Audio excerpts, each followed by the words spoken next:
When the first winter storm swept over the hills of Lancaster, it brought with it not only the promise of long, cold months, but a test of survival no one was prepared for. In a world where most families relied on coal stoves and store-bought fuel, the Lapp family knew only the quiet warmth of candlelight. Yet it was this simple source of light and heat that would hold them together through the harshest winter they had ever faced. Before we begin, share where you're watching from, and if stories of quiet endurance and faith resonate with you, join us for tomorrow's tale. The wind began its howl long before the first flakes fell, a promise of what was to come. Jacob Lapp stood by the window, watching the darkening sky, his breath fogging up the glass as the first gusts of snow battered the house. He glanced over at Miriam, his wife, who was sewing beside the fire, her hands steady as always, even in the uncertainty of the coming storm. The children, Rebecca and Samuel, sat on the floor by the hearth, wrapped in thick blankets, their faces solemn. The Lapp family had always endured winters without complaint, but this one, something about it felt different. As the snow began to pile high against the cabin's stone walls, Jacob moved toward the center of the room, his boots silent against the wood. He knelt beside the clay stove, his hands lingering on the warm surface for a moment before he rose. There was no firewood left to chop. The last of the split logs had burned low, and even with the cold setting in, it would be hours before the sun came up again. Jacob's eyes moved across the room, taking in the rows of candles lined carefully on the shelves, their flames flickering gently, casting long shadows over the stone walls. The house, humble yet steady, had always kept them warm mostly. The candlelight was a source of comfort, but it would not be enough for what was ahead. He needed to think fast. Miriam looked up, sensing his worry. "We'll be all right, Jacob. You know how this place holds the heat," she said softly, her eyes never leaving her work. Jacob nodded, but there was doubt in his heart. In a world where technology had come to depend on the convenience of machines, the Amish had always relied on hands, faith, and simple solutions. The warmth of their home, derived from only the most basic of tools, had carried them through many winters, but would it be enough this time? As the snow fell harder, it was clear this was no ordinary winter storm. It would last for days, and for the first time in years, Jacob wondered whether their house, powered only by the most elemental of comforts, would stand up to the test. Would their trust in candlelight and faith keep them warm, or would the cold seep in, breaking down the walls of their simple existence? The storm raged on through the night, the wind roaring like a wild beast outside their walls, but inside, the Lapp family was still. Only the flickering candle flames and the crackling of the last embers in the stove filled the silence. Miriam, ever the keeper of warmth and peace in their home, had prepared a small supper for the family, simple bread and hearty soup, before they all gathered together by the fire. They sat as they often did in the evening, not speaking much, but their presence a quiet understanding of the bond they shared. Jacob sat near the window, gazing out into the blizzard, his eyes tracing the swirling patterns of the snow, his mind lost in thought. Miriam, sensing his unrest, stood from the table and crossed the room to him, placing a hand gently on his shoulder. "Jacob, we've made it through winters far harsher than this. Remember the winter of 1856, when the ice flooded the fields, and we lived off the root cellar for weeks?" Jacob's lips curled into a faint smile at the memory. That winter had been nearly impossible, but somehow they had survived. It was the quiet assurance of their simple lives, the knowledge that God would always provide, even if it was through the smallest of comforts. "I know, Miriam, but I can't help but wonder if this winter will be different. The storms keep getting fiercer," he said, his voice tinged with concern. Miriam looked out the window with him. She could see the snow piling higher and higher, the world outside turned into a white, unforgiving wilderness. But there was no panic in her eyes, there was only quiet determination. "Jacob, our faith is the warmth we need. It's what has always seen us through," she said, her voice steady. The children, feeling the growing tension in their father, moved closer to him. Samuel, his small face full of wonder, asked, "Papa, are we going to be okay?" Jacob smiled softly and nodded. "We will be, Samuel. We always are." But even as he said the words, a feeling of uncertainty lingered, for the winter was indeed unlike any they had faced before. Yet, as Miriam had said, there was one certainty. They would have each other, and that was enough to see them through. The days stretched on, and the storm did not relent. By the time the sun had risen on the fourth morning, the wind had only grown fiercer. The snow had piled up so high around the cabin that the small window near the hearth was nearly buried, with only a faint shimmer of light breaking through. Outside, the world had become a silent, snow-clad wilderness, its sharp edges softened by the steady, unyielding fall of snowflakes. Inside, the cabin was eerily still, save for the occasional crackle of the dying fire. Jacob had risen early, as he always did, but instead of tending to the firewood, he found himself standing by the door, staring out into the whiteness, his heart heavy with thoughts he couldn't shake.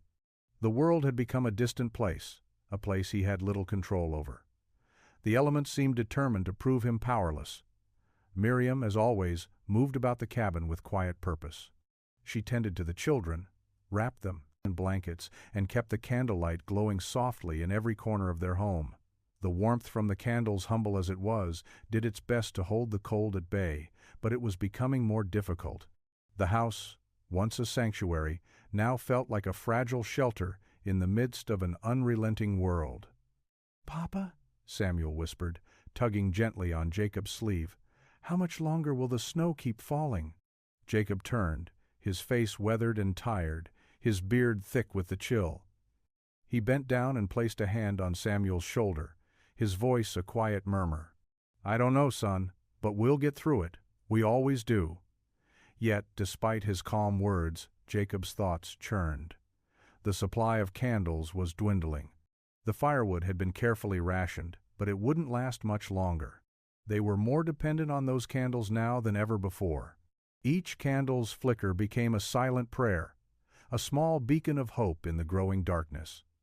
It wasn't just the cold that Jacob feared, it was the isolation. Without the promise of supplies or help from the outside world, there was no telling how long they would be cut off. He glanced at Miriam, whose steady hands continued to work in silence. She, too, must have been thinking of the future. But her faith, as always, held her firm. She had a way of staying grounded, of finding purpose in the smallest of tasks.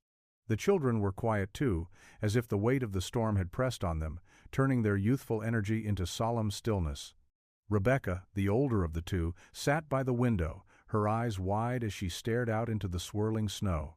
She was young, but there was an understanding in her eyes that spoke of the winter's deepening hold. Jacob crossed the room and knelt beside her. "What do you see, Rebecca?" Her voice was soft, almost inaudible. "I see the storm, but I also see the lights, the candlelight in the house, across the field. It's still there, Papa. It's still glowing." Jacob smiled softly, though his heart ached. "Yes, it is, and that's what matters. We're still here. We'll keep our light burning as long as we can."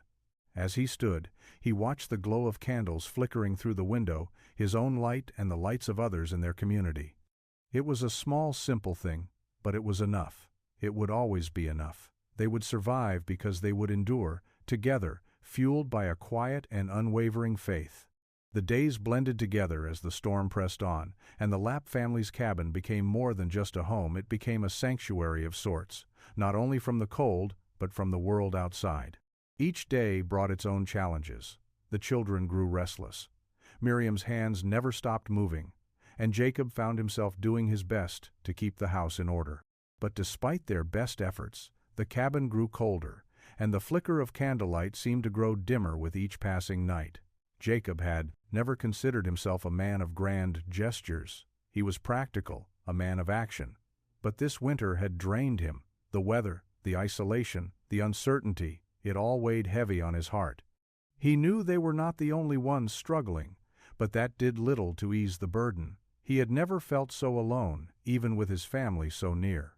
One evening, as the wind howled and the flames in the hearth dwindled, Jacob found himself outside, standing in the snow-covered yard. He didn't know why he had gone outside. Maybe it was the need for air, or the desire to feel something other than the stillness inside. But there, in the deepening twilight, he saw something that caught his eye. Across the fields, the faint glow of candlelight flickered in the distance, a soft beacon against the storm's fury. The sight of it stopped Jacob in his tracks, and for the first time in days he felt a spark of something, a glimmer of hope. He stood there for a long while, watching the light in the distance. It wasn't much. It wasn't even close. But it was enough. It reminded him of everything they had, everything they could still rely on: faith, family, and the strength they had in one another. The storm might rage on, and the cold might press harder, but in that moment Jacob knew they would survive. He turned back toward the cabin, his heart lighter than it had been in days. Miriam was waiting for him, her face illuminated by the soft glow of candlelight. Her eyes met his, and without a word he knew that she too felt the quiet warmth of faith, burning brightly in the simplest of ways. The storm had not yet passed, but for the first time in what felt like weeks, Jacob felt at peace. Inside the cabin, they huddled together as a family, their warmth not just from the fire, but from the love and resolve that filled the space. The candles flickered softly, their light casting long shadows, and for the first time since the storm began, Jacob allowed himself to rest. Together, they had found their light amidst the darkness, a light that would guide them through whatever the storm brought next. And for the first time in a long while, Jacob truly knew that they would be all right. The storm had passed, but the winter was far from over. The days that followed were marked by a haunting stillness, broken only by the occasional gust of wind that sent the last of the snow scattering against the cabin's walls. The landscape, now blanketed in deep white, stretched endlessly across the fields, its stark beauty hiding the brutality of the season. Inside the cabin, the warmth from the fire felt more fragile now. The supply of candles had dwindled, but the light they provided still held a quiet power. Jacob and Miriam moved through their daily tasks with a calm that only comes after the worst has passed, knowing they had endured together. The children had adjusted to the long days indoors, spending hours with their books or helping Miriam with the cooking and mending. They had grown quieter, more reflective, their world shrinking to the simple confines of the cabin. But despite the challenges, there was peace. Jacob had taken to checking the traps they had set outside the cabin each morning. The snow was still thick in places, but the wind had died down, and there was a sense of calm in the air. As he walked along the path through the snow, he couldn't help but think of the others in the community.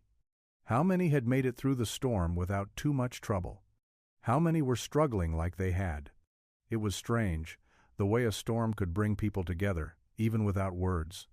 The candlelight in their home had not only kept them warm, it had kept them connected to something greater. He had seen that same flicker of light in the homes of others in the community, and he knew that each candle represented more than just warmth. It represented hope, resilience, and faith. When Jacob returned inside, Miriam was tending to the children, ensuring they were bundled up for the day's work. Her smile, though weary, was a reminder of the strength that kept their home alive. "Did you check the traps, Jacob?" Miriam asked, her voice soft. Jacob nodded, his face thoughtful.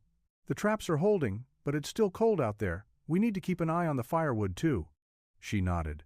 "I've been stacking more by the door. We'll need it for tonight." He watched her, his heart swelling with admiration. Miriam had a quiet strength about her that he had always relied on, but in these past days it had grown even more evident. She was more than just the heart of the home, she was the spirit that kept them moving forward, even when things seemed at their darkest. The rest of the day passed quietly. They went about their work as usual, the children helping where they could, Miriam preparing a simple meal, and Jacob ensuring the cabin remained intact and secure. As night fell, they gathered around the fire, the warmth of the flames now carrying a deeper meaning than before. The candles flickered in the dim light, casting long shadows against the walls. The wind outside had settled, and the snow had stopped falling. It was as though the world had been paused, waiting for them to take a breath, to reflect on the storm that had passed. And as the last of the light from the candles flickered out, Jacob looked to Miriam, his heart full. "We've made it through," he whispered. She smiled softly, her hand reaching out to touch his. "Yes, we have." Together. And for the first time in a long while, Jacob truly believed it. Together they could face whatever else the winter brought. The days that followed were quiet, but the world outside the cabin was slowly starting to shift. The snow began to melt, leaving behind muddy fields and a landscape that had been forever changed by the storm. In the distance, Jacob could see the first signs of life returning, the faint glint of sunlight breaking through the clouds, the birds starting to call again, and the soft hum of the wind as it swept across the thawing earth. Though the worst of the winter had passed, there was still much work to be done. The supply of food from the root cellar was dwindling, and the firewood needed to be replenished. Jacob knew the next few weeks would require all the strength they had, but something about the peace they had found within the storm gave him confidence. They were not just surviving, they were living. They had faced the darkest days of the year, and now, with each passing moment, they were moving toward the light. One morning, Jacob decided to venture out to check on the neighbors. The storm had kept everyone isolated, and now that it had passed, it seemed right to see how they were all faring. The snow was still deep in places, and the chill lingered in the air, but the sky was clear, and the sun was beginning to break through the clouds. As Jacob walked through the snow, he passed by the fields where they had harvested in the fall. The land, once covered in thick blankets of snow, was now beginning to reveal itself again, the earth taking its first breaths of spring. Jacob paused for a moment, inhaling deeply. The world felt different now. It had always been about the land, the work, and the faith. But now there was something else, an understanding that this life, this simple life they had chosen, was a gift. When Jacob reached the first house in the village, he knocked gently on the door, his breath visible in the cool morning air. He could hear movement inside, and moments later the door opened to reveal Eli and his wife, Sarah, their faces haggard from the long days of the storm but full of relief. "Jacob, come in, come in!" Eli said warmly, his hand clasping Jacob's firmly. Inside, the warmth of their home wrapped around him, the familiar scent of bread and stew filling the air. Jacob took a seat beside the fire, and the conversation flowed easily. They spoke of the storm, of their families, and of the work that lay ahead. "I thought we wouldn't make it," Eli confessed, his voice low. "But seeing you here, seeing your light through the storm, it kept us going. We knew if you could make it through, so could we." Jacob nodded, the weight of those words sinking deep into his heart. "It wasn't just the fire that kept us warm," he said quietly. "It was the light from our faith, and from our neighbors." As the conversation continued, Jacob realized that this winter, this brutal season of cold and uncertainty, had done something more than test their endurance. It had revealed something deeper, the light of their community, of their shared faith and perseverance. It had been the light from each candle, from each home, that had guided them all through the storm. Later, as Jacob made his way home, he felt the weight of the storm lift from his shoulders. The candlelight in his own home seemed brighter now, warmer, more steadfast. Miriam stood by the fire, her face glowing in the flickering light. The children were already tucked into their beds, wrapped in blankets, their faces peaceful in sleep. Jacob took a deep breath, letting the warmth of the cabin settle over him. "We made it through," he whispered, more to himself than anyone else. Miriam looked up from the fire, her eyes soft but resolute. "Yes, we did, and we always will." The light of their home burned steady that night, a beacon not just against the cold but against anything that might come their way. It was a light that would endure, as long as they had faith, love, and the simple warmth of candlelight to guide them. The days that followed the storm were marked by small but significant changes. The snow had melted away, leaving behind a wet, muddy landscape that clung to the earth with a quiet determination. The air was still cold, but the sun, though weak, now lingered longer in the sky. Jacob had never quite realized how deeply the winter had taken root in his soul until he saw the first signs of spring when the earth began to wake up, when the cold no longer held its grip over the land. The fields, still soft and sodden from the snowmelt, beckoned to Jacob. It was time to begin preparing for the new season, though the work felt different now. As he walked to the barn, he noticed the way the earth seemed to reach up toward the light. The air carried the faint scent of damp earth and budding trees, a reminder that life, even in its harshest seasons, always found a way to return. Miriam had been busy inside, mending clothes and organizing the stores in preparation for the planting season. The children, too, had grown accustomed to the rhythms of life after the storm, helping with small tasks where they could. Rebecca had taken to watching the weather each morning, her eyes bright with the promise of a season that was yet to come. Samuel, still young but keenly aware of the changes in the air, helped his father with simple chores, dragging small bundles of firewood and helping to carry baskets of dried herbs into the cellar. As Jacob worked the land, his mind wandered back to the storm that had seemed so unrelenting. There was a softness to the earth now, a kindness that hadn't been present during the cold days when every step had felt like a struggle against the elements. But now, there was the promise of rebirth. The work of the land, long and tireless, would soon pay off. The seeds of the spring crop would soon be in the ground. That evening, after a long day in the fields, Jacob sat with Miriam by the fire, watching the last remnants of the day fade from the sky. The children were already in bed, their soft breaths a reminder of how much they had all been through. "I never thought I'd see the day the snow would end," Jacob said softly, a hint of laughter in his voice. "I thought the storm would never leave us." Miriam smiled and reached for his hand. "It always does, Jacob, it always does. Even the longest winter must end. We just have to trust that the earth will remember its promise of spring." Jacob squeezed her hand, his heart lighter than it had been in months. Outside, the wind had calmed, and the last traces of winter seemed to fade into the soft, lingering warmth of the evening. He had witnessed the earth's resilience, just as he had witnessed his family's resilience. There was still much work to do, but now there was a sense of calm, a belief that everything they had endured had been for this moment. For the first time in what felt like ages, Jacob allowed himself to relax. The world was no longer a battleground, but a place of promise. With his family by his side, the land beneath his feet, and the sun rising each morning, he knew there was nothing they couldn't face. The weeks that followed the storm brought with them a steady rhythm of work and growth. The air had warmed, and the earth was finally soft, enough to begin planting. The days were long now, stretching far into the evening, with the sun casting a golden light over the fields. Jacob and Miriam worked side by side, their hands worn and calloused, but their spirits lifted by the signs of spring. The fields, once covered in snow, now bore the promise of crops to come. Jacob spent long hours plowing the earth, sowing the seeds that would grow into the food that would sustain them through another year. It was the most sacred work he knew, this act of planting, of giving life to the land. He had always believed that the land would provide, that it was their duty to nurture it, just as it had nurtured them for so many years. Miriam, too, had her work to do.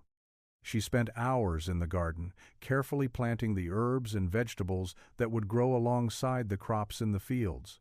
She worked with patience and love, her hands moving with purpose. Rebecca often helped her, learning the ways of the earth from her mother. Samuel was beginning to understand the rhythms of life, too, always eager to lend a hand when it was needed. As the days grew warmer, the cabin became a place of quiet joy. The fire, once a lifeline against the winter cold, was now just a small, comforting presence in the corner of the room. The family had settled into a new routine, a new rhythm of life that was dictated by the seasons rather than the storm. Each day brought new tasks, mending fences, tending to the animals, gathering herbs, and with each task, Jacob and Miriam found themselves more deeply connected to the land, to each other, and to the seasons that shaped their world. One evening, as the family gathered around the table for supper, Jacob paused for a moment, taking in the sight of his wife and children. The cabin, though humble, was filled with warmth and love. The candles, still a source of light and comfort, flickered softly in the corner.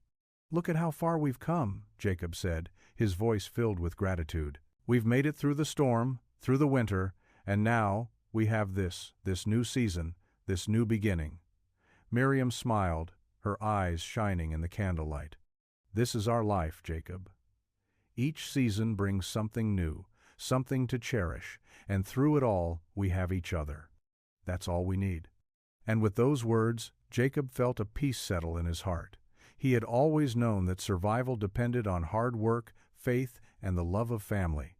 But now, he understood that it also depended on the quiet belief that after every storm, there would always be a new beginning. The land would heal, the family would grow, and the seasons would continue their endless cycle just as they always had. With the warmth of the fire at his back and the light of the candles flickering around him, Jacob knew that this was what truly mattered. The storm had passed, the earth was waking, and their lives, just like the seasons, would continue on, forever marked by the quiet resilience that had carried them through it all. By late summer, the crops were ripening in the fields, their sturdy stalks bowing under the weight of the grains that would feed them through the coming months. Jacob stood at the edge of the field, looking over the fruits of their labor.